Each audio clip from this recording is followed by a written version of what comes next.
ಶಾಸ್ತ್ರಿಗಳೇ, ಈಗ ನನ್ನ ತಂಗಿನ ನಮ್ಮ ಮನೆಗೆ ಕರ್ಕೊಂಬರ್ಬೇಕು ಅಂತ ಅನ್ಕೊಂಡಿದ್ವಿ.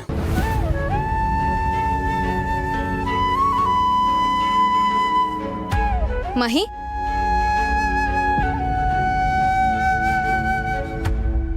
ಬಂದಾಗಿಂದ ನೋಡ್ತಾ ಇದ್ದೀನಿ. ಯಾಕೊಂಥರ ಇದೆಯಾ? Any problem? ನಥಿಂಗ್. ಮತ್ ಯಾಕೆ ಎಮೋಷನಲ್ ಆಗಿದ್ಯಾ? ನಥಿಂಗ್ ಅಂತ ಹೇಳಿದ್ನಲ್ಲ. No, there is something big. ನೀನ್ ಚಿಕ್ಕವಳಿದ್ದಾಗ್ಲಿಂದ ನೋಡಿದ್ದೀನಿ. ನೀನ್ ಹಠ ಮಾಡ್ತೀಯಾ, ರೇಗಾಡ್ತೀಯಾ, ಕೂಗಾಡ್ತೀಯಾ, but you never break down. ನೀನ್ ಯಾವತ್ತೂ ಕಣ್ಣೀರ್ ಹಾಕ್ದೋಳಲ್ಲ, ಎಮೋಷನಲ್ ಆದೋಳಲ್ಲ. You are a strong girl. ಅಂಥವಳು ಈ ಥರ ಇದೆಯಾ ಅಂದರೆ ನನ್ನ ಕೈಲಿ ನಂಬೋಕ್ಕಾಗ್ತಾ ಇಲ್ಲ. ಹೇಳು, ಏನಾಯ್ತು?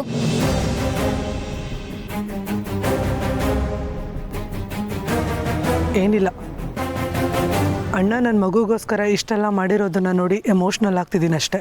ಅಷ್ಟೇನಾ? ಇಲ್ಲ ಮಹಿ, ನೀನ್ ಎಮೋಷನಲ್ ಆಗಿರೋ ರೀತಿ ನೋಡಿದ್ರೆ ವಿಷಯ ಬೇರೆ ಏನೋ ಇದೆ ಅಂತ ಅನ್ನಿಸ್ತಾ ಇದೆ. ಏನನ್ನಿಸ್ತಾ? ಸೀರಿಯಸ್ ಆಗಿ ಏನೋ ಆಗಿದೆ ಅಂತ.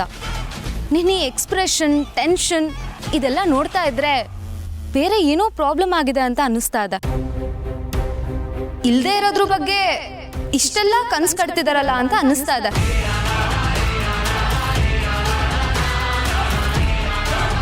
ಯಾಕೆ ಹೀಗೆಲ್ಲ ಮಾತಾಡ್ತಿದ್ಯಾ?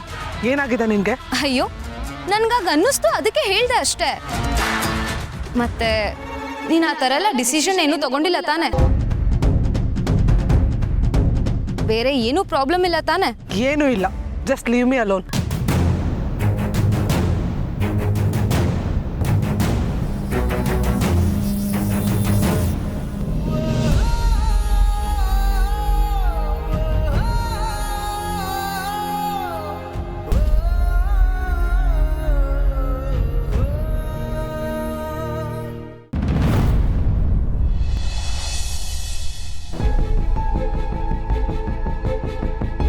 ಯಾಕೆ ನಿದ್ದೆ ಮಾಡಿದೆ? ಈ ಕಡೆ ಆ ಕಡೆ ಮಾರ್ಚ್ ಫಾಸ್ಟ್ ಮಾಡ್ತಿದ್ದೀರಾ?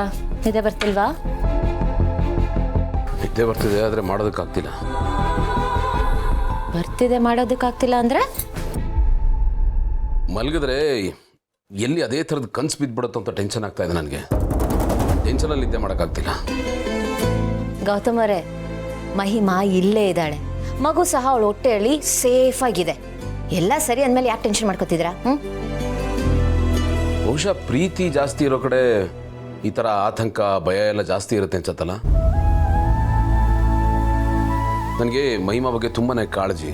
ಎಲ್ಲ ಪರ್ಫೆಕ್ಟ್ ಆಗಿರಬೇಕು, ಏನೂ ವ್ಯತ್ಯಾಸಗಳಾಗಬಾರ್ದು ಅಂತ. ಮೇ ಬಿ ಹೀಗಾಗ್ತಾ ಇರೋದಕ್ಕೆ ಅದೇ ಕಾರಣ ಇರಬೇಕಲ್ವಾ? ಇದ್ರೂ ಇರ್ಬೋದು. ಆದರೆ ಏನೇ ಹೇಳಿ, ಮಹಿಮಾ ಬಗ್ಗೆ ನೀವು ಇಷ್ಟೆಲ್ಲ ಅರೇಂಜ್ ಮಾಡಿರೋದು, ಅವಳ ಮಗು ಬಗ್ಗೆ, ಆ ಮಗು ಲೈಫ್ ಬಗ್ಗೆ ಇಷ್ಟೆಲ್ಲ ಕನ್ಸು ಕಂಡಿರೋದು, ಹಂಬಲಿಸ್ತಿರೋದು, ಅದನ್ನೆಲ್ಲ ನೋಡಿದ್ರೆ ನಿಮ್ಮ ಬಗ್ಗೆ ಹೆಮ್ಮೆ ಅನಿಸುತ್ತೆ.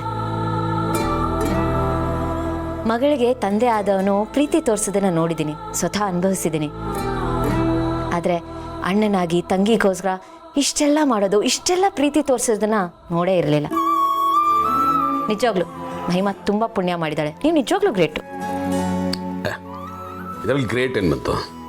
ಪ್ರತಿಯೊಬ್ಬ ಅಪ್ಪಂದರು, ಅಣ್ಣಂದರು ಮಕ್ಕಳ ಬಗ್ಗೆ, ಒಡ ಹುಟ್ಟಿದವ್ರ ಬಗ್ಗೆ ಈ ಥರ ಕನ್ಸರ್ಟ್ ತೋರಿಸೋದು ಸಹಜ ಅಲ್ವಾ? ಇರುತ್ತೆ, ಆದರೆ ನಿಮ್ಮಷ್ಟಿರೋದಕ್ಕೆ ಚಾನ್ಸ್ ಇಲ್ಲ. ನೀವೊಂಥರ ಪ್ರೋಮ್ಯಾಕ್ಸ್ ಅಲ್ಲ, ಅಲ್ಟ್ರಾ ಪ್ರೋಮ್ಯಾಕ್ಸ್.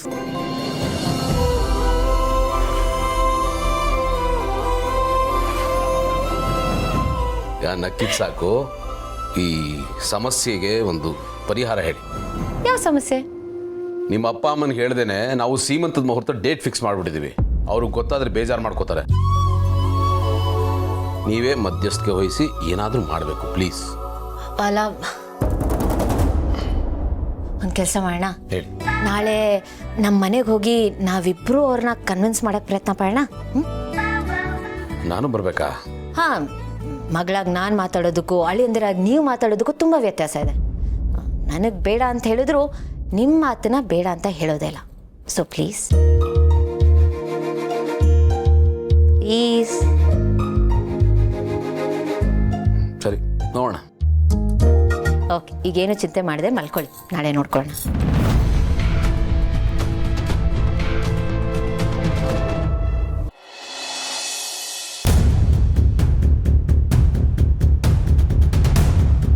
ಇವರು ಅಣ್ಣ ನಿಂಗೆ ಸ್ಪೆಷಲಾಗಿ ಅಪಾಯಿಂಟ್ ಮಾಡಿರೋ ಥೆರಪಿಸ್ಟ್. ನೀನು ದಿನಕ್ಕೆ 1 ಗಂಟೆ ಭಗವದ್ಗೀತೆ ಪ್ರವಚನ ಕೇಳಬೇಕು ಅಂತ ಅಣ್ಣ ಶಾಸ್ತ್ರಿಗಳನ್ನೇ ಅಪಾಯಿಂಟ್ ಮಾಡ್ಯಾನೆ. ನಮ್ ಗುಂಡಪ್ಪ ನೀನು ಹುಟ್ಟೋ ಮಗುಗೆ ತೊಟ್ಲು ತರಿಸಿದಾನೆ.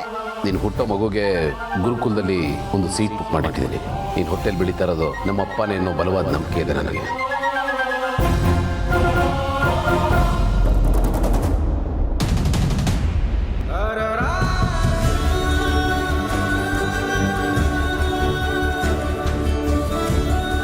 ಇಲ್ಲ, ಏನು ಸತ್ಯ ಮುಚ್ಚಿಡೋಕ್ಕಾಗಲ್ಲ. ಎಲ್ರಿಗೂ ನಿಜ ಹೇಳಿಬಿಡ್ಬೇಕು. ಜೀವ ಜೀವ,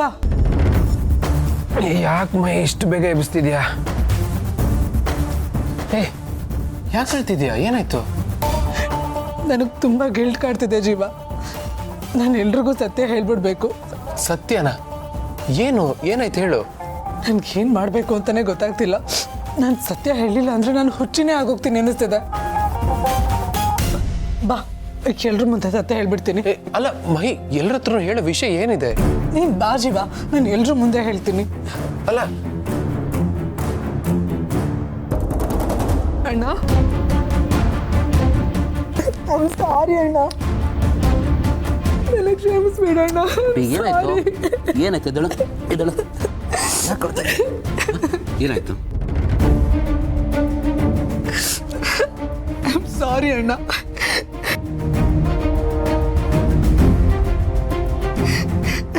ನೀನು ನನ್ನ ಬಗ್ಗೆ, ನನ್ನ ಮಗು ಬಗ್ಗೆ ಎಷ್ಟೊಂದು ಕನಸು ಕಟ್ಕೊಂಡಿದ್ಯಾ. ನನ್ನ ಮಗುಗೋಸ್ಕರ ಹೊಸ ಪ್ರಪಂಚನೇ ಕಟ್ಟಿದ್ಯಾ. ನೀವೆಲ್ಲರೂ ನನ್ನನ್ನು ಎಷ್ಟು ಪ್ರೀತಿಯಿಂದ ನೋಡ್ಕೊತೀರಾ, ಎಷ್ಟು ಕೇರ್ ಮಾಡ್ತೀರಾ, ನನ್ನನ್ನು ಏಂಜಲ್ ಥರ ಟ್ರೀಟ್ ಮಾಡ್ತೀರಾ. ಆದರೆ ನನ್ನ ಪ್ರೀತಿಗೆ ಲಾಯಕ್ಕಿಲ್ಲ ಅಣ್ಣ. ಅದಕ್ಕೆ ನಾನು ಅನ್ಫಿಟ್. ಏನೋ ಡೋಂಟ್ ಕ್ರೈ ಪುಟ್ಟ. ಏನು ಹೇಳ್ತಾ ಇದೆಯಾ ಪುಟ್ಟ? ಏನಾಯ್ತು? ಏನಾಯ್ತು ಹೇಳು. ಹಾಂ,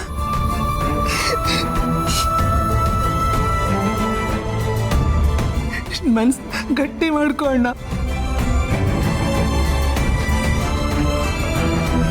ನನ್ನ ಹೊಟ್ಟೆನಲ್ಲಿ ಮಗು ಇಲ್ಲ.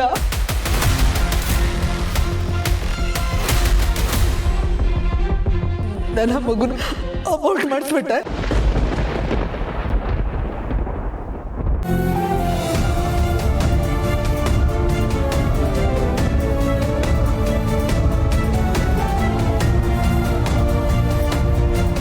ಸಾರಿ ಅಣ್ಣ, ಸಾರಿ. ಎಲ್ಲರೂ ನನ್ನ ಮಗು ಆಸೆ ಬಿಟ್ಬಿಡಿ ಅಣ್ಣ. ಗೌತಮರೇ, ಅಣ್ಣ, ಗೌತಮರೇ, ಅಣ್ಣ, ಗೌತಮರೇ,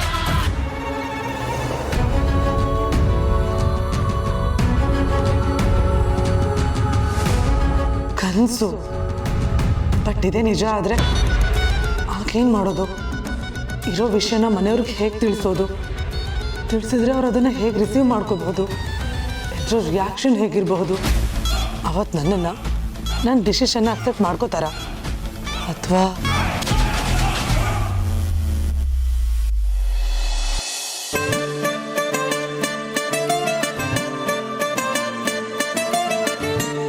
ಏನ್ರಿ ಅದಕ್ಕೆ ತಂಗಿ, ಇಲ್ಲಿ ಕೂತ್ಕೊಂಡು ಏನು ಮಾಡ್ತಾ ಇದ್ದೀರಾ? ನಿದ್ರೆ ಬರ್ತಾ ಇಲ್ವಾ?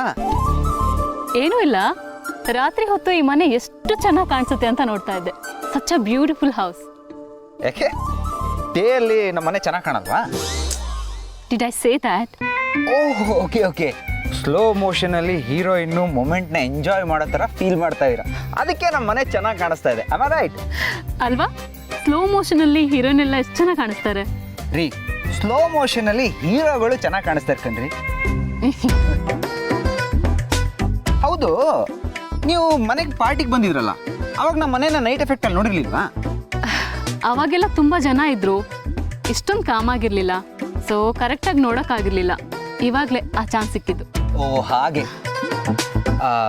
ಸರಿ, ನಿಮಗೆ ಏನೇನೆಲ್ಲ ಇಷ್ಟ? ಹೇಳೋಕ್ಕೇನು ಕಷ್ಟ ಇಲ್ಲ ಅಲ್ವಾ? ಇದೆ, ನಿಮ್ಗೆ ಯಾಕದಲ್ಲ? ಏನ್ರಿ ಈ ಥರ ಕೇಳ್ತಾ ಇದ್ದೀರಾ? ಜಸ್ಟ್ ಜನರಲ್ಲ ಕೇಳೋದ್ನಪ್ಪ ಅಷ್ಟೇ. ನಮ್ಮ ಅಕ್ಕೆ ತಂಗಿ ಅಂದಮೇಲೆ ನಮ್ಮ ಹತ್ರ ಒಂದು ಸ್ವಲ್ಪನಾದರೂ ಇನ್ಫಾರ್ಮೇಷನ್ ಇರಬೇಕಲ್ವಾ? ಅಂದರೆ ಇನ್ಫಾರ್ಮೇಷನ್ ಕಲೆಕ್ಟ್ ಮಾಡ್ತಿದ್ದೀರಾ ಅನ್ನಿ? ಜಾಸ್ತಿ ಏನಿಲ್ಲ, ಸ್ವಲ್ಪ ಅಷ್ಟೇ. ಬನ್ನಿ. ಆ್ಯಕ್ಚುಲಿ ನಾನು ಯಾರಿಗೂ ಆ ಥರ ಇನ್ಫಾರ್ಮೇಷನ್ಸ್ ಕೊಡಲ್ಲ. ರೀ ಅದಕ್ಕೆ ತಂಗಿ, ಇದು ಆ್ಯಟಿಟ್ಯೂಡ್ ಜಾಸ್ತಿ ಆಯ್ತು ಕಣ್ರಿ ನಿಮ್ಮದು. ಸರಿ ಬಿಡಿ, ಹೇಳಲಿಲ್ಲ ಅಂದ್ರೆ ಅಷ್ಟೇ ಹೋಯ್ತು. ಏನೋ ನಮ್ಮ ಅದಕ್ಕೆ ತಂಗಿ ಹೋಗ್ಲಿ ಪಾಪ ಅಂತ ಕೇಳಿದ್ರೆ ಈ ಥರ ಆನ್ಸರ್ ಮಾಡೋದು. ನಿಮ್ಮ ಸ್ಟೇಟಸ್ಸು, ಸ್ಟೋರೀಸು, ರೀಲ್ಸು ಇದನ್ನೆಲ್ಲ ನೋಡಿದ್ರೆ ಈಸಿಯಾಗಿ ಅರ್ಥ ಆಗುತ್ತೆ. ಅದೇ ಸೋಷಿಯಲ್ ಮೀಡಿಯಲ್ಲಿ ನೀವು ಫೋಟೋಸ್ ಹಾಕ್ತಿರಲ್ಲ, ಫೋಟೋ ಕೆಳಗಡೆ ಪೇಜ್ಗಟ್ಟಲೆ ಹ್ಯಾಶ್ಟ್ಯಾಗ್ಗಳು, ವೆರೈಟಿ ಆಫ್ ಕ್ಯಾಪ್ಷನ್ಸು, ಅದೆಲ್ಲ ನೀಟಾಗಿ ನೋಡಿ ಅಬ್ಸರ್ವ್ ಮಾಡಿದ್ರೆ ನಿಮ್ಗೆ ಏನು ಇಷ್ಟ ಇಲ್ಲ ಈಸಿಯಾಗಿ ಗೊತ್ತಾಗ್ಬಿಡುತ್ತೆ. So easy YONO. ಶೋ, ನಿಮ್ಮನ್ನು ನೋಡ್ತಾ ಇದ್ರೆ ಪಾಪ ಅನಿಸ್ತಿದೆ ನನಗೆ. ಯಾಕೆ? ಆ್ಯಕ್ಚುಲಿ ನಾನು ಸೋಷಿಯಲ್ ಮೀಡಿಯಾದಲ್ಲಿ ಹಾಕಿರೋದೆಲ್ಲ ನಿಜ ಅಲ್ಲ. ಅಲ್ಲಿ ಹಾಕಿರೋದೆಲ್ಲ ಬರೀ ಬೇಡದೇ ಇರೋದೆ. ಒಂದು ವೇಳೆ ನೀವೇನಾದರೂ ಅದನ್ನು ಫಾಲೋ ಮಾಡ್ಕೊಂಡು ಬಂದು ಇಲ್ಲಿ ಕೂತಿದ್ರೆ ಈ ಎಕ್ಸಾಮಿನ ಹಿಂದಿನ ದಿವಸ ಕೆಮಿಸ್ಟ್ರಿನ ಚೆನ್ನಾಗಿ ಓದ್ಕೊಂಡು ನೆಕ್ಸ್ಟ್ ಡೇ ಹೋಗ್ಬಿಟ್ಟು ಬಯಾಲಜಿ ಎಕ್ಸಾಮ್ ಬರ್ದಾಗಿರುತ್ತೆ. ಸೊ ಫೇಲ್ ಆಗೋದು ಗ್ಯಾರಂಟಿ. ಓ, ಅಂದರೆ ಅದೆಲ್ಲ ಬರೀ ಸುಳ್ಳೆ ಎಲ್ಲ ಫೇಕು. ಹೌದು. ಸಾಧ್ಯ ಆದರೆ ನಿಜವಾದ ನಾನು ಏನು ಅನ್ನೋದನ್ನು ಕಂಡು ಹಿಡೀರಿ. ನನ್ನ ಇಷ್ಟ ಕಷ್ಟ ಏನು ಅನ್ನೋದನ್ನ ಲಿಸ್ಟ್ ಮಾಡ್ಕೊಂಡು ಬನ್ನಿ, ನೋಡೋಣ. ಏನು ಮತ್ತೆ ಚಾಲೆಂಜಾ? ಎಸ್, ಬಟ್ ಈ ಸರ್ತಿ ಯಾವುದೇ ಕಾರಣಕ್ಕೂ ನಮ್ಮ ಅಕ್ಕ ಹತ್ರ ಮಾತ್ರ ಹೆಲ್ಪ್ ತಗೊಳ್ಳೋ ಹಾಗಿಲ್ಲ. ಒಂದು ವೇಳೆ ನೀವೇನಾದರೂ ಹೆಲ್ಪ್ ತಗೊಂಡ್ರೆ ಫೇಲ್ ಅಂತಾನೆ ಅರ್ಥ. ಸರಿ ಬಿಡಿ, ಆಯಿತು. ಅದಕ್ಕೆ ಹತ್ರ ಯಾವ ಹೆಲ್ಪು ಕೇಳಲ್ಲ. ನಾನೇ ಇಂಡಿಪೆಂಡೆಂಟಾಗಿ ಎಲ್ಲ ಕಂಡುಹಿಡಿತೀನಿ, ನೋಡ್ತಾ ಇರಿ. ಸರಿ, ನನ್ನ ಬ್ಯಾಟ್ರಿ ಲೋ ಆಗ್ತಾ ಇದೆ. ಏನ? ಐ ಮೀನ್ ನಂಗೆ ನಿದ್ದೆ ಬರ್ತಾ ಇದೆ. Good night.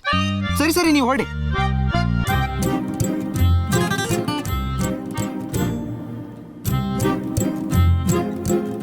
ಅಯ್ಯೋ ಏನಪ್ಪ ಅವರು ಮಾತಿದ್ರೆ ಬರೀ ಚಾಲೆಂಜ್ ಅಂತ. ಇವನ್ನ ಕಟ್ಕೊಳ್ಳೋರು ನಿಜವಾಗ್ಲೂ ತುಂಬಾನೇ ಚಾಲೆಂಜ್ ಫೇಸ್ ಮಾಡ್ಬೇಕಾಗತ್ತೆ, ಗ್ಯಾರಂಟಿ.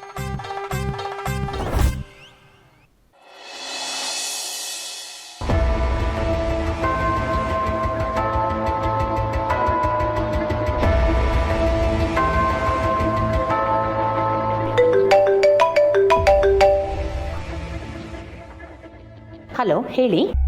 ಡಾಕ್ಟರ್, ಒಂದು ಪ್ರಾಬ್ಲಮ್ ಆಗ್ಬಿಟ್ಟಿದೆ. ಪ್ರಾಬ್ಲಮ್ಮಾ? ಏನು ಪ್ರಾಬ್ಲಮ್ಮು? ಅದು ಡಾಕ್ಟರ್, ನನಗೆ ಇನ್ಫೆಕ್ಷನ್ ಆಗಿದೆ ಅಂತ ಅನ್ನಿಸ್ತಾ ಇದೆ. ಇನ್ಫೆಕ್ಷನ್ನಾ? ಹಾಗಾಗೋದಕ್ಕೆ ಚಾನ್ಸೇ ಇಲ್ವಲ್ಲ. ಯಾಕೆ, ನೀವು ಮೆಡಿಸಿನ್ ಸರಿಯಾಗಿ ತಗೊಳ್ಳಿಲ್ವಾ ಅಥವಾ ಮೆಡಿಸಿನ್ ತಗೊಳ್ಳೋದನ್ನೇನಾದರೂ ಮಿಸ್ ಮಾಡಿದ್ರಾ? ಅದು ಡಾಕ್ಟರ್, ನಾನು ಆ್ಯಕ್ಚುಲಿ ನನ್ನ ಮಾಮ್ ಮನೆಗೆ ಬಂದೆ. ಬರ್ತಾ ಟ್ಯಾಬ್ಲೆಟ್ಸ್ ತರೋದನ್ನ ಮರ್ತುಬಿಟ್ಟೆ. ಸಾರಿ. ನನಗೆ ಯಾಕೆ ಸಾರಿ ಕೇಳ್ತಿದ್ದೀರಾ? ನಿಮಗೆ ನೀವು ಸಾರಿ ಕೇಳ್ಕೊಳ್ಳಿ.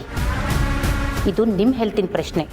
ನಾನು ಇಷ್ಟೆಲ್ಲ ಹೇಳಿದ ಮೇಲೂ ನೀವು ಹೀಗೆ ಮಾಡಿದ್ದೀರಾ ಅಂದರೆ ಅದನ್ನು ಮಿಸ್ಟೇಕ್ ಅನ್ನಲ್ಲ, ಬ್ಲಂಡರ್ ಅಂತಾರೆ. ಸ್ವಲ್ಪನಾದರೂ ಜವಾಬ್ದಾರಿ ಬೇಡವೇನ್ರಿ ನಿಮಗೆ? ಸಾರಿ ಡಾಕ್ಟರ್, ಪ್ಲೀಸ್ ಇವಾಗ ಏನು ಮಾಡಬೇಕು ಅಂತ ಹೇಳಿ. ಮಾಡೋದೆಲ್ಲ ಮಾಡ್ಕೊಂಡ್ಬಿಟ್ಟಿದ್ದೀರಲ್ಲ, ಇನ್ನೇನು ಮಾಡೋಕ್ಕಾಗತ್ತೆ? ಇನ್ಫೆಕ್ಷನ್ ಸ್ಪ್ರೆಡ್ ಆಗೋದಕ್ಕೆ ಮುಂಚೆ ಇಮಿಡಿಯೇಟಾಗಿ ಹಾಸ್ಪಿಟಲ್ಗೆ ಬಂದು ಅಡ್ಮಿಟ್ ಆಗಿ. ಈಗಲೇ ಹೊರಡಿ, ಲೇಟ್ ಮಾಡಬೇಡಿ. ಈಗಲೇನಾ? ಬಟ್ ಹೇಗೆ ಬರಲಿ ಡಾಕ್ಟರ್? ಈ ವಿಷಯನ ನನ್ನ ಮನೇಲಿ ಯಾರಿಗೂ ಹೇಳಿಲ್ಲ. ಓಕೆ, ಹಾಗಿದ್ರೆ ವಿಷಯನ ಮೊದಲು ಮನೆಯವ್ರಿಗೆ ತಿಳಿಸ್ಬಿಡಿ. ಇಲ್ಲಾಂದರೆ ತುಂಬ ಕಷ್ಟ ಆಗುತ್ತೆ. ಯಾಕೆ ಹೇಳ್ತಿದ್ದೀನಿ ಅಂದರೆ, ನೀವು ಮೊದಲ ಥರ ನಾರ್ಮಲ್ ಆಗಿರೋದಕ್ಕೆ ಚಾನ್ಸೇ ಇಲ್ಲ. ಎಷ್ಟೇ ಹೈಡ್ ಮಾಡ್ತೀನಿ ಅಂದರೂ ನಿಮ್ಮಲ್ಲೇನೋ ಪ್ರಾಬ್ಲಮ್ ಇದೆ ಅನ್ನೋದು ಎಲ್ರಿಗೂ ಗೊತ್ತಾಗುತ್ತೆ. ಕಾಂಪ್ಲಿಕೇಶನ್ಸ್ಗಳಾಗುತ್ತೆ. ಈ ಪ್ರಾಬ್ಲಮ್ಗೆ ಬೇರೆ ಸೊಲ್ಯೂಷನ್ ಇಲ್ವಾ ಡಾಕ್ಟರ್? ಇಲ್ಲ, ನೀವು ಮನೆಯಲ್ಲಿ ವಿಷಯ ತಿಳಿಸ್ಬಿಡಿ. ಅಲ್ಲಿ ನಿಮ್ಮನ್ನ ಯಾರಾದರೂ ನೋಡ್ಕೊಳ್ಳೋರಿದ್ರೆ ಓಕೆ, ನಾನು ಮೆಡಿಸಿನ್ಸ್ನ ಕೊಟ್ಟು ಕಳಿಸೋ ವ್ಯವಸ್ಥೆ ಮಾಡ್ಬೋದು. ಇಲ್ಲ ಅಂದರೆ ನೀವು ಇಮಿಡಿಯೇಟಾಗಿ ಹಾಸ್ಪಿಟಲ್ಗೆ ಬಂದು ಅಡ್ಮಿಟ್ ಆಗಿಬಿಡಿ. ಎರಡರಲ್ಲಿ ಒಂದು ಮಾಡಿ, ಬಟ್ ಆದಷ್ಟು ಬೇಗ ಡಿಸಿಷನ್ ತಗೊಳ್ಳಿ. ಸಮಯ ಕಳೆದಷ್ಟು ಸಮಸ್ಯೆ ಸಿವಿಯರ್ ಆಗ್ತಾ ಹೋಗುತ್ತೆ. Okay doctor.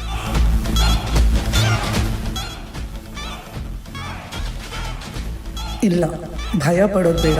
ದೀಪಾಂಶು ಹತ್ರ ಮಾತಾಡಿ ಟ್ಯಾಬ್ಲೆಟ್ಸ್ ತರಿಸ್ಕೋಬೇಕು.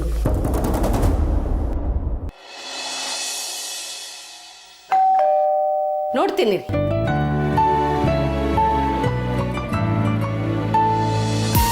ಹೇ ಭೂಮಿ, ಅಳೆ ಅಂದ್ರೆ ಬನ್ನಿ ಬನ್ನಿ.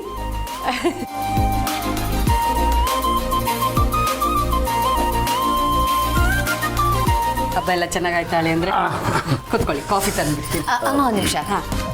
ಅದು ನಿಮ್ಮ ಹತ್ರ ಒಂದು ಇಂಪಾರ್ಟೆಂಟ್ ವಿಷಯ ಮಾತಾಡಬೇಕಿತ್ತು. ಹೇಳು ಕಂದ. ಗೌತಮ್ ಅವರೇ, ನೀವೇ ಹೇಳಿ. ಇಲ್ಲ ಪರವಾಗಿಲ್ಲ, ನೀವೇ ಹೇಳಿ. ನೀವು ಹೇಳಿದ್ರೇ ಸರಿ ಅನಿಸುತ್ತೆ. ಅದು ಗೌತಮ್ ಅವರು ಐ ಮೀನ್ ನಾವೆಲ್ಲರೂ ಸೇರಿಕೊಂಡು ಮಹಿಮಾ ಸೀಮಂತ ಮಾಡಬೇಕು ಅಂತಿದ್ದೀವಿ. ಏನು ಸೀಮಂತನ ಇಷ್ಟು ಬೇಗನಾ? ಅದು ಹೇಗೆ ಸಾಧ್ಯ? ಅಮ್ಮ ಅದು ಡೇಟ್ ಫಿಕ್ಸ್ ಆಗೋಗ್ಬಿಟ್ಟಿದೆ. ನಾಳೆನೇ ಒಳ್ಳೆ ಮುಹೂರ್ತ ಅಂತೆ.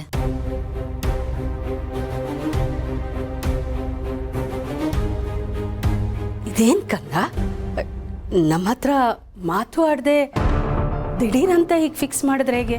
ಅಲ್ಲ, ಅದಕ್ಕೆ ನಾವು ಅದು ಹಾಗಲ್ಲ ಅತ್ತೆ. ನಿಮ್ಮ ಯಾರ ಮನಸ್ಸನ್ನು ನೋಯಿಸೋ ಉದ್ದೇಶ ಅಲ್ಲ, ಕಡೆಗಣಿಸೋ ಉದ್ದೇಶನೂ ಅಲ್ಲ. ನಿಮಗೆ ಗೊತ್ತು ಮಹಿಮಾನ ನಾನು ಎಷ್ಟು ಹಚ್ಕೊಂಡಿದ್ದೀನಿ, ಅವಳ ಬಗ್ಗೆ ನನಗೆ ಎಷ್ಟು ಪ್ರೀತಿ ಇದೆ ಅಂತ. ಇಂಥ ಟೈಮಲ್ಲಿ ಇವಳು ನನ್ನ ಕಣ್ಮುಂದೆ ಇರಲಿ ಅಂತ ನನಗೆ ಆಸೆ. ಈ ಮನೇಲಿದ್ರೆ ನೆಮ್ಮದಿಯಾಗಿರ್ತಾಳೆ, ಚೆನ್ನಾಗಿರ್ತಾಳೆ, ಅದ್ರ ಬಗ್ಗೆ ಡೌಟ್ ಇಲ್ಲ. ಆದರೂ ನನ್ನ ಸ್ವಾರ್ಥಕ್ಕೆ ಅವಳು ನನ್ನ ಕಣ್ಮುಂದೆ ಇರಲಿ, ಅವಳ ಜೊತೆ ಒಂದಷ್ಟು ಟೈಮ್ನ ಸ್ಪೆಂಡ್ ಮಾಡ್ಬೋದು ಅನ್ನೋ ದುರಾಸೆ ಅಷ್ಟೇ. ನಮ್ಮಲ್ಲೆಲ್ಲ ಓಕೆ ಅಂತ ಹೇಳಿದ್ದಾರೆ, ನೀವು ದೊಡ್ಡ ಮನ್ಸು ಮಾಡಿ ಒಪ್ಪಿಗೆ ಕೊಡಬೇಕು. ನೀವು ಹೇಳೋದೆಲ್ಲ ಸರಿ, ನಿಮ್ಮ ಸೆಂಟಿಮೆಂಟ್ಸ್ ನಂಗೆ ನಿಜವಾಗ್ಲೂ ಅರ್ಥ ಆಗುತ್ತೆ. ಆದರೆ ಹುಡ್ತಾ ಇರೋ ಮಗು ನಮಗೂ ಮೊಮ್ಮಗುನೇ. ನಿಮ್ಮ ಥರ ಸೆಂಟಿಮೆಂಟ್ಸ್ ನಮಗೂ ಇರುತ್ತಲ್ವಾ? ಹೌದು ಅಳಿ. ಅಂದರೆ ಮಹಿಮಾ ಮದುವೆ ಮಾಡ್ಕೊಂಡು ಈ ಮನೆಗೆ ಬಂದಾಗಿಂದ ನಾವೆಲ್ಲರೂ ಅವಳನ್ನ ಮನೆ ಮಗಳ ಥರ ನೋಡ್ಕೋತಾ ಇದ್ದೀವಿ. ಈಗ ಏಕ್ದಮ್ ಮಹಿಮಾ ನಿಮ್ಮ ಮನೆಗೆ ಬಂದುಬಿಟ್ರೆ ನಮ್ಮ ಮನೆ ಮನಸ್ಸು ಎಲ್ಲ ಬಿಕೋ ಅನ್ಸತ್ತೆ. ಅಪ್ಪ, ನಾಳೆ ದಿನ ನಾನು ತಾಯಿ ಆದ್ರೆ ನೀವು ಬಂದು ಕರೆದಾಗ ಗೌತಮ್ ಅವ್ರು ಏನು ಹೇಳ್ತಾರೆ?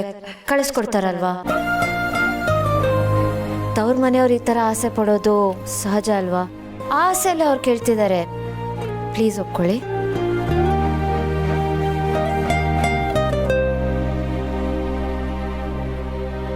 ಸರಿ ಕಂದ. ಅಳಿಯಂದ್ರು ಇಷ್ಟೊಂದು ಆಸೆ ಇಟ್ಕೊಂಡಿದ್ದಾರೆ ಅಂದಮೇಲೆ ಇಲ್ಲ ಅನ್ನಕ್ಕೆ ಹೇಗಾಗುತ್ತೆ? ನಿಮ್ಮ ಇಷ್ಟದಂತೆ ಆಗಲಿ.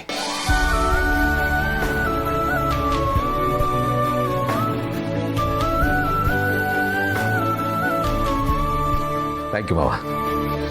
ಅಮ್ಮ, ಅಪ್ಪ ಓಕೆ ಅಂದ್ರು ನಿನ್ಗೆ ಯಾವ ಅಭ್ಯಂತರನೇ ಇಲ್ಲ ತಾನೆ? ಅಯ್ಯೋ, ಮನೆ ಅಧ್ಯಕ್ಷರೇ ಒಪ್ಕೊಂಡಿದ್ದಾರೆ ಅಂದಮೇಲೆ ಇನ್ನು ನಮ್ದೇನಿದ್ಮಾ? ತಪ್ಪು ಮಂದಾಕಿನಿ.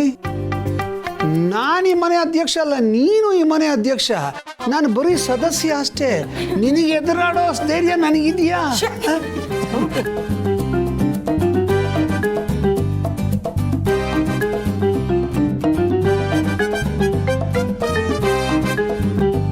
ಎಲ್ಲರೂ ಸೇರಿಕೊಂಡು ನನ್ನ ಸೀಮಂತಕ್ಕೆ ಪ್ಲ್ಯಾನ್ ಮಾಡ್ತಿದ್ದಾರೆ. ಆದರೆ ನನ್ನ ಹೊಟ್ಟೆನಲ್ಲಿ ಮಗುನೇ ಇಲ್ವಲ್ಲ. ಅದು ಅವ್ರಿಗೆ ಗೊತ್ತಾದರೆ ಇವ್ರುಗಳ ರಿಯಾಕ್ಷನ್ ಹೇಗಿರಬಹುದು? ನಾನು ಇದನ್ನೆಲ್ಲ ಹೇಗೆ ಫೇಸ್ ಮಾಡಲಿ?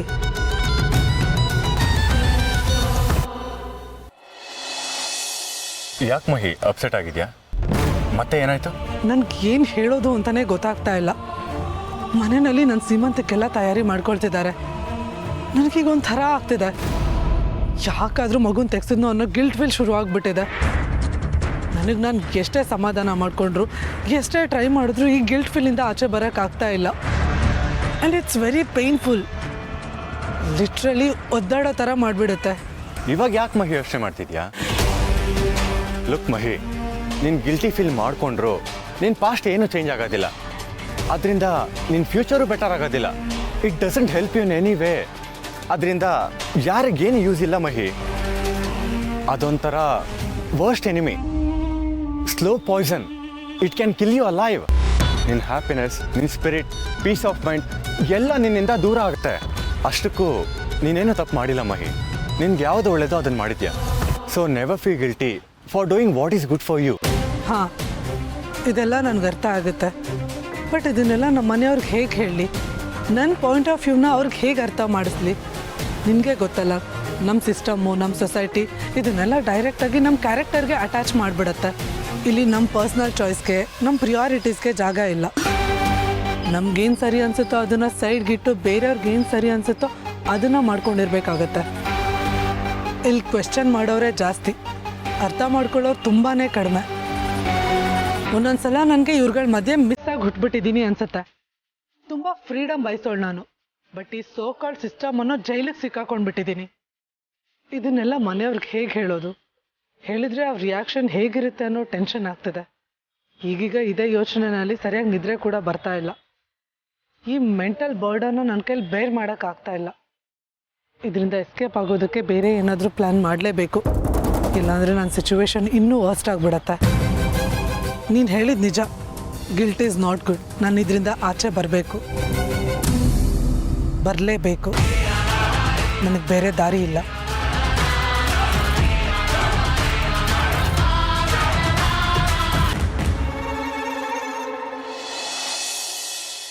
ಅರ್ಶಿನ ಕುಂಕುಮ ಎಲ್ಲ ಮುತ್ತೈದರಿಗೆ ಕೊಡೋದಕ್ಕೂ ಬೇಕಾಗುತ್ತೆ. ಪ್ಯಾಕೆಟ್ ಅಂತ ಬರ್ಕೋ. ಇರೋ ನಾನು ಅಷ್ಟು ಫಾಸ್ಟಾಗಿ ಬರೆಯೋಕ್ಕಾಗಲ್ಲ. ಸರಿ ಬರಿ. ಅಮ್ಮ ಇಷ್ಟೇನಾ, ಇನ್ನೇನಾದರೂ ಬಿಟ್ಟಿದ್ಯಾ? ನೆನ್ಪು ಮಾಡ್ಕೊ. ಹಾಂ, ಉಡುಗೊರೆ ಕೊಡೋದಕ್ಕೆ ಅರ್ಶಿನ ಕುಂಕುಮದ ಬೊಟ್ಲು ಬೇರೆ ಏನಾದರೂ ತೊಗೊಂಡ್ರಾಯ್ತು, ಅದನ್ನು ಬರ್ಕೊಂಬಿಡು. ಏನು ಎಲ್ಲರೂ ಕುತ್ಕೊಂಡು ಡೀಪಾಗಿ ಡಿಸ್ಕಸ್ ಮಾಡ್ತಿದ್ದೀರಾ? ಏನು ಮಾತಾಡ್ತಿದ್ದೀರಾ? ಸೀಮಂತಕ್ಕೆ ಏನೇನು ಬೇಕು ಅಂತ ಲಿಸ್ಟ್ ಮಾಡ್ಕೋತಾ ಇದ್ದೀವಿ. ಓ ಅಮ್ಮ, ಈ ಸೀಮಂತ ಏನಕ್ಕೆ ಮಾಡ್ತಾರೆ? ಒಳ್ಳೆ ಪ್ರಶ್ನೆ ಕೇಳಿದೆ ನೋಡು. ಈ ಸೀಮಂತ ಅನ್ನೋದು ಅಪ್ಕಮಿಂಗ್ ಬೇಬಿಗೆ ನಾವು ಮಾಡೋ ವೆಲ್ಕಮ್ ಸೆರೆಮನಿ. ಇನ್ನೂ ಸಿಂಪಲ್ ಆಗಿ ಹೇಳಬೇಕು ಅಂದರೆ ತಾಯ್ತನಕ್ಕೆ ನಾವುಗಳು ಮಾಡೋ ಮೊದಲನೇ ಶಾಸ್ತ್ರ. ಮಗುನ ಹೊತ್ಕೊಂಡಿರೋ ತಾಯಿಗೂ ಮತ್ತೆ ಆ ಮಗುಗೂ ಮುತ್ತೈದೆರೆಲ್ಲ ಬಂದು ಆಶೀರ್ವಾದ ಮಾಡ್ತಾರೆ. ಈ ಆಶೀರ್ವಾದನ ಹೊಟ್ಟೆಲಿರುತ್ತಲ್ಲ ಮಗು, ಅದು ಕೇಳಿಸ್ಕೊಳ್ಳುತ್ತೆ. ಹಾಗೆ ಹೆರಿಗೆನೂ ಸುಲಭವಾಗುತ್ತೆ ಅನ್ನೋ ನಂಬಿಕೆ. ಒಳ್ಳೆ ಮನಸ್ಸಿಂದ ಏನೇ ಮಾಡಿದ್ರೂ ಒಳ್ಳೇದಾಗತ್ತೆ ಅಂತಾರಲ್ಲ, ಇದು ಹಾಗೆ. ಒಳ್ಳೆ ಭಾವನೆಗೆ ಅಷ್ಟು ಶಕ್ತಿ ಇದೆ. ನಮ್ಮ ಎಲ್ಲ ಸಂಪ್ರದಾಯದ ಹಿಂದೆ ಇರೋ ಬೇಸಿಕ್ ಲಾಜಿಕ್ಕು ಇದೆ, ಒಳ್ಳೆ ಭಾವನೆ. ಒಂದು ಒಳ್ಳೆ ನಂಬಿಕೆ ಭಾವನೆನ ಬೆಳೆಸ್ಕೊಂಡ್ರೆ ಅದು ನಮಗೆ ಪ್ರೇಯರ್ ಥರ ಕೆಲಸ ಮಾಡುತ್ತೆ. ಒಂದು ಒಳ್ಳೆ ಪಾಸಿಟಿವ್ ಎನರ್ಜಿ ಕೊಡುತ್ತೆ. ಅದು ಅಲ್ಲದೆ ಇಷ್ಟೆಲ್ಲ ಯಾಕೆ ಮಾಡ್ತಾರೆ ಅಂದರೆ, ಒಂದು ಹೆಣ್ಣು ಗರ್ಭಿಣಿಯಾಗಿ ಒಂದು ಮಗುಗೆ ಜನ್ಮ ಕೊಡೋದು ಅಷ್ಟು ಸುಲಭವಾದ ಕೆಲಸ ಅಲ್ಲ. ಆ ಬ್ರಹ್ಮದೇವ ಮಾಡೋ ಕೆಲಸನ ಈ ತಾಯಿ ಸಬ್ ಕಾಂಟ್ರಾಕ್ಟ್ ತಗೊಂಡಂಗೆ. ಒಂದು ಯುದ್ಧಕ್ಕೆ ಹೋಗೋ ಗಂಡಿಗೂ ಹೆರಿಗೆ ವಾರ್ಡಿಗೆ ಹೋಗೋ ಹೆಣ್ಣಿಗೂ ಯಾವ ವ್ಯತ್ಯಾಸನೂ ಇಲ್ಲ. ಒಂದು ದೊಡ್ಡ ಯುದ್ಧ ಗೆದ್ಕೊಂಡ್ಬಂದಂಗೆ. ಒಟ್ಟಿಗೆ ಒಂದು 20 ಎಲುಬು ಮುರಿದಂಗಾಗುತ್ತೆ ಒಂದು ನಾರ್ಮಲ್ ಡೆಲಿವರಿ. ಅಷ್ಟು ನೋವಿರುತ್ತೆ. ಆ ಟೈಮಲ್ಲಿ ತಾಯಿ ಜೀವದ ಒಂದು ಭಾಗನ ಮಗು ತಗೊಂಡು ಹೊರಗೆ ಬರುತ್ತೆ ಅಂತ ಹಿಂದಿನವ್ರು ಹೇಳ್ತಾರೆ. ಅದು 100ಕ್ಕೆ 100 ಸತ್ಯ.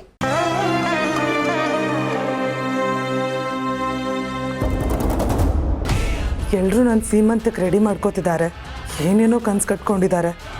ಆದರೆ ನಾನು